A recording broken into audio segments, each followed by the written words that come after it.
फडणवीस सरकार घाबरलं रे रविराज साबळेला.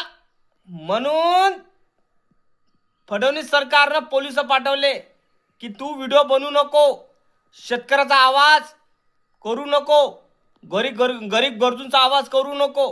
हा आवाज थांबवण्यासाठी पोलीस प्रशासन आता रविराज साबळेच्या घरी येऊन राहिलं आणि म्हणून राहिले की तू व्हिडिओ बंद कर. बघा, म्हणजे सोशल मीडियाला घाबरते फडणवीस सरकार. म्हणून तो महाराष्ट्रातल्या शेतकऱ्यांनो रविराज साबळेला सपोर्ट करा, कारण हा सपोर्ट करणं गरजेचं आहे. कारण शेतकऱ्याचा आवाज दबला पाहिजे नाही, गरीब मजुराचा आवाज दबला पाहिजे नाही. हा सोशल मीडियावर कंटेंट बनवतो शेतकऱ्यासाठी, गरीब मजुरासाठी, आणि हा आवाज दाबवण्याचा प्रयत्न चालू आहे. आणि आता त्याच्या घरी पोलिस आले कशासाठी? आवाज दाबण्यासाठी. काय वाटतं तुम्हाला? सपोर्ट आहे का तुम्हाला त्याच्या संग? करता का त्याला सपोर्ट तुम्ही?